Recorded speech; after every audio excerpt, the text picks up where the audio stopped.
The main theme of Star Wars movies, which can be found in any movie other than The Last Jedi, is hope. Hope is the drive for Luke Skywalker's motivation to turn his father to the light side. Obi-Wan had hope with the training of Anakin and again in pushing Luke forward. Yoda had hope for Obi-Wan in his training of Anakin because of who Obi-Wan was, as well as Yoda having hope in Luke in Return of the Jedi when it's clear that Luke fully intends to save his father. Leia, Han, Lando, Chewbacca, C-3PO, and R2-D2 all have hope in each other during Return of the Jedi, as well as Luke to defeat Darth Vader. Hope is critical to the fundamental connection that Star Wars brings to all people, as hope is a universal human trait. Every single Star Wars movie up until The Last Jedi has had an element of hope that helped to link it into another movie. In Episode 1, there was hope for Anakin to restore balance to the Force. There again is the hope that Obi-Wan will correctly guide Anakin on the right path. In Episode 2, there is hope again for Anakin to help bring balance to the Force. We as the audience also have hope for the future in seeing Anakin and Padme getting married. In Episode 4, we have hope in Luke to continue the teachings of Obi-Wan. In Episode 6, there is hope among all the characters to bring down the Empire, as well as having hope for the future. Now I'm sure you noticed I skipped Episodes 3 and 5 because most would assume, as the darkest Star Wars movies, that there would be no hope. But this simply is not true. If anything, it's in these movies where hope is more important than the others. In Episode 3, we see the rise. Hold on. Yeah. In Episode 3, we see the rise of the Empire and the death of most Jedi. We often see how worried Yoda, Obi-Wan, and Mace Windu are about the standing of the galaxy. Yet, while there was perhaps a reduced amount of trust, all three of them still had hope that Anakin could save them. They also had hope in their own government to help the Jedi win the war. Obviously, the Jedi are betrayed, yet there is still hope. We see at the end of the movie that Obi-Wan and Yoda are going to confront Darth Vader and the Emperor respectively. Both of the remaining Jedi cling to the hope that they can prevent all the destruction. Again, there is failure, but we get hope in finding out that Padme was able to give birth to twins, that being Luke and Leia. In Episode 5, generally considered to be the best Star Wars movie, which is also the darkest in the movie series, I'm sure with all the destruction done in Episode 3, it could be argued to have a greater, darker suffering, but Episode 5 allowed the audience to see the suffering in a way unlike any other. Before Luke finds out that Darth Vader is his father, Luke has a reason to fight Vader because of a need to avenge his father's death. Upon discovering that Vader is Luke's father, we see the most emotional distress and devastation coming from a single character whom the audience relates to. Luke loses his hand, his lightsaber, his faith in Obi-Wan's trust of him, his dignity, and also grows as a character to be the kind of hero needed in Episode 6 that could be disciplined enough to beat Darth Vader. But there is even more darkness in Episode 5. We can see that Han Solo has been captured by Boba Fett, leaving Lando, Leia, Chewbacca, and C-3PO to leave on the Falcon, wounded from seeing an incredible man leave in the loss of Han. Lando changes his character upon seeing his best friend get taken. Leia truly knows that she loves Han upon seeing him go. Chewbacca also loses his closest friend, arguably his brother. Who could possibly forget Chewbacca's roar when Han gets frozen in carbonite? Luke is forced to reunite with the Rebel Alliance and unite to comfort and rebuild with Leia. That ending shot of Episode 5 of Luke and Leia, more so than the other characters, together they have hope in each other that they can get Han back, or at least hold the rebellion together. It's not quite as much hope, but the hope is still there. Episode 7, if anything, sets sets us up to be almost as hopeful for the future as episode 6 did. We had a Rey who had hope to be trained like Luke. Leia had hope in Rey to be trained for the Resistance to continue to win. Finn had hope that he could continue to be a part of a movement bigger than himself. Poe had hope that he could not only move up in his position, but also serve as an inspiration to the lower levels of the Resistance pilots. We as an audience even had hope for Kylo to turn to the light side, because we can clearly see that Kylo did not want to kill Han at first, which meant that Kylo had the potential to turn to the light side in the future. Now we have come full circle to Episode 8, The Last Jedi. There simply is no hope. Yes, I'll talk about the end, but stay with me. We open the movie with the opening scene of Episode 5, not shot for shot, but close enough. Just like the rebels leaving Hoth and being hunted down by the Empire, we have the Resistance fleeing a planet to escape the First Order. All well and good. I'll look past the plagiarism for now. That's not to say that the plagiarism isn't prevalent. So let's talk about hope. We have several characters in this movie whom we expect to have hope. We have Rey, Poe, Finn, Leia, and Luke. All other characters are side characters with no development when talking about those on the light side. Right off the bat, we can scratch off Poe when we think about hope. Every time Poe tries to help the Resistance, he is berated. And by the end of the movie, he is taken effectively out of the movie by reducing him to someone who is constantly having to beg for information. This is not in line with the clearly established character of the cocky, headstrong, encouraging, and hopeful person Poe is. Moving on to Finn, who was someone I personally really enjoyed in The Force Awakens. He had a good redemption story of someone who wanted to give up the perceived notion that the First Order had good intentions, but upon seeing the slaughter of innocent people, he switched sides.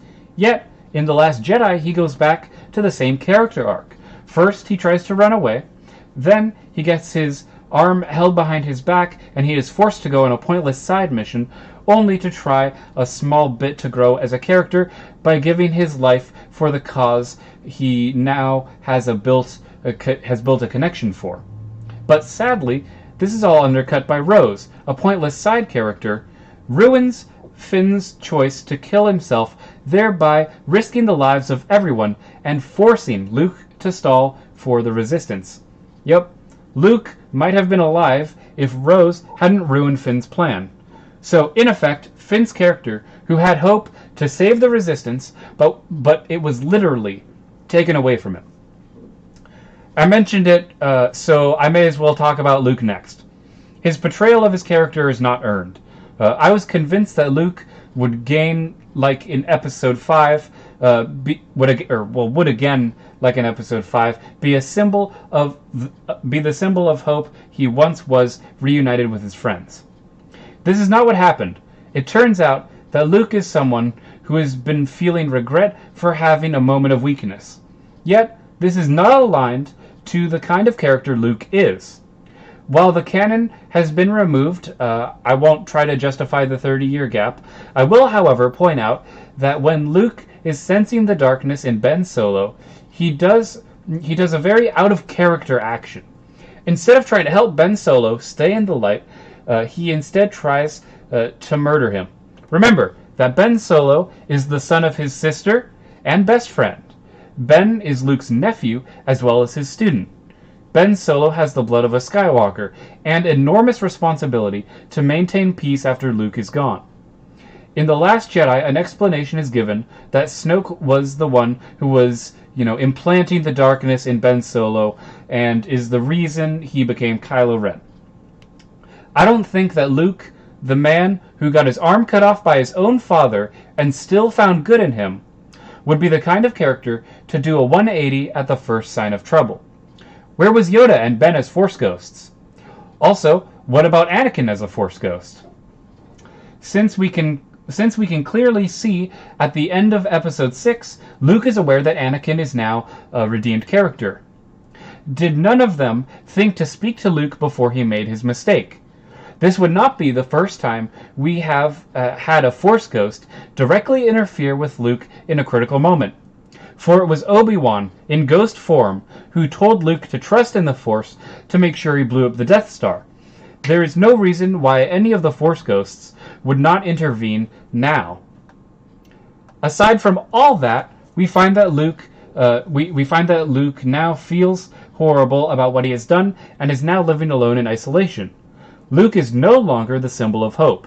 He used to be. In fact, this was Luke's defining characteristic. But when he is speaking to Rey, it is clear that this fundamental trait escapes him. Again, leading me to wonder where the Force ghosts are. Because Luke does not have hope, he is unable to train Rey in any meaningful way. Certainly not like Yoda taught him. The worst part of it all is that Luke tries to redeem himself at the end by force projecting himself to where Leia is. But because Luke dies, he can't have the same mentor impact Yoda had for himself in the next movie. Also, it's also troubling because we do in fact see that Luke's X-Wing is underneath the water on the island he was on.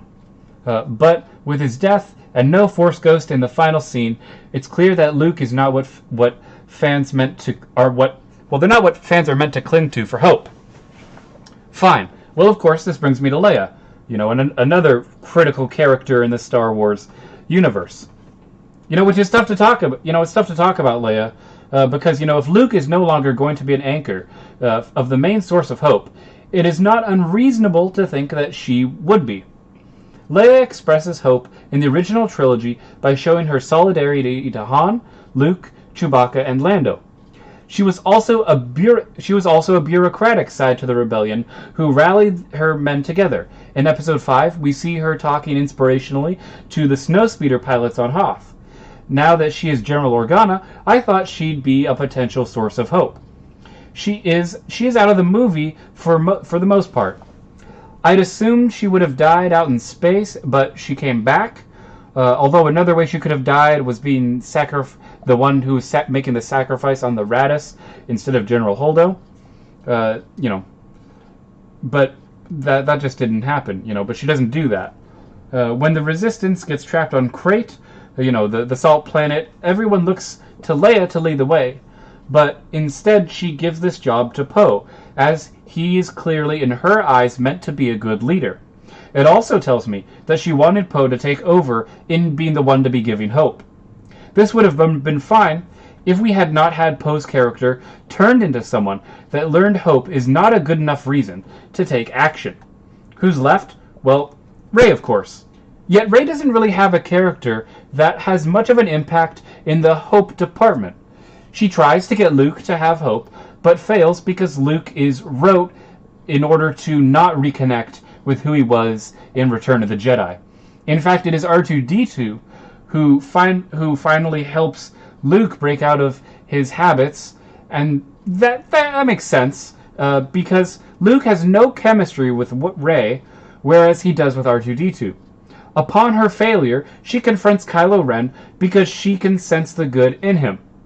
While the throne room scene in The Last Jedi is an almost shot-for-shot remake of when Vader brings Luke to the Emperor, except all Rey does is put Kylo into power rather than turning him to the light side. I don't see it as very hopeful when she had effectively failed to do the one thing she was convinced of. Now, why would she be convinced of this? Possibly because she has never had any challenge up to this point that posed a threat to her as a person. Okay, so pause, because this is important as to why Rey doesn't provide any hope. Rey being perfect is detrimental to the whole concept of hope as presented in Star Wars. In all the examples I have given for the movies before Episode 8, it was at a point where there was, a clear evil to fight, but the good guys always had like a glimmer of a chance to redeem themselves. Rey is not facing a proper threat to match who she is. This is in part the fault of Kylo Ren being reduced in his capabilities in Episode 8 compared to Episode 7. In Episode 7, Kylo is attacking Rey's mind, stopping laser blasts, even killing his own father. But in Episode 8, Kylo is reduced to easily capturing Rey, killing Snoke with arguably little motivation to do so, and then becoming more like Anakin in his reckless need to kill Luke's force projection. Yet to contrast, Rey has now become stronger than Obi-Wan in Episode 3, and stronger than Luke in Episode 6. Throughout all of the Star Wars movies, there was something special about being a Jedi. To have the blood of a Skywalker meant a lot. Most Jedi on the Council were given that place because of their intense training and going through the Jedi trials. Luke struggled to barely lift a rock. Now we come to Rey, who with no training was able to lift enormously heavy rocks with not even a look of stress on her face. She is even able to swim without having any experience on a non-desert planet. Rey is able to fight Snoke's Red Guards much easier than Kylo Ren, even though Kylo Ren was trained by both Luke and Snoke. She was able to beat Luke in hand-to-hand with sticks. Rey should not be so strong. Also, how could she possibly now represent hope? With regards to her being there, to fight the darkness, fighting for hope, she doesn't give this to any of the characters in a meaningful way. Most of the movie of Episode 8, Rey spends time not interacting with the Resistance. Even Luke offers more hope for a brief time before he dies, and then destroys such a notion of even happening because he dies. I suppose now it's time to talk about the final scene. We end the movie with its goal trying to say that there is a chance to come back and, more importantly, provide hope. But how? How? Okay, let me refer again in more detail to the end of Episode 3 and the end of Episode 5. Rogue One could also, be fair to use in this example, but ultimately I see its main job as being one to explain the plot hole of the Death Star's weaknesses, as well as begin Episode 4. Also, it's not technically part of the main trilogy, so for our purposes, I'll not worry about it as much. That and the entire movie is about hope, which honestly is more about hope than any other Star Wars movie with regards to the emphasis on this theme. Anyway, at the end of Episode 3, the Empire is in its infancy, and the rebellion is not something that exists yet.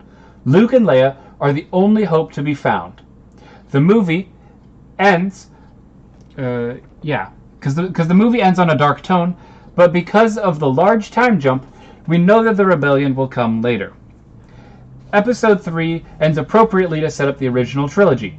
The good guys are shattered, but the giant evil threat is very terrifying, and it creates setup for conflict in an engaging way in the future. The state of the galaxy is very clear.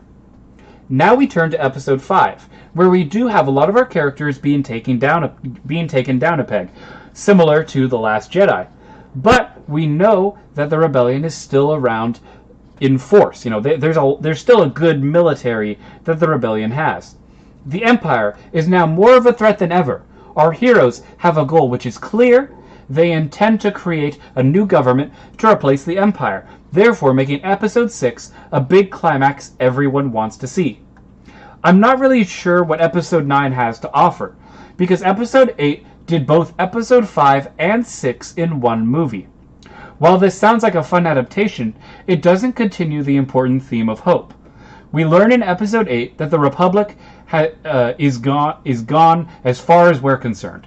The First Order is now able to rule without any fear of being pushed back. The entire Resistance is held on the Millennium Falcon. Because of Episode 7 and then Episode 8 confirming the lack of outside support, Episode 9, if done correctly, will not have a large opposition for the First Order.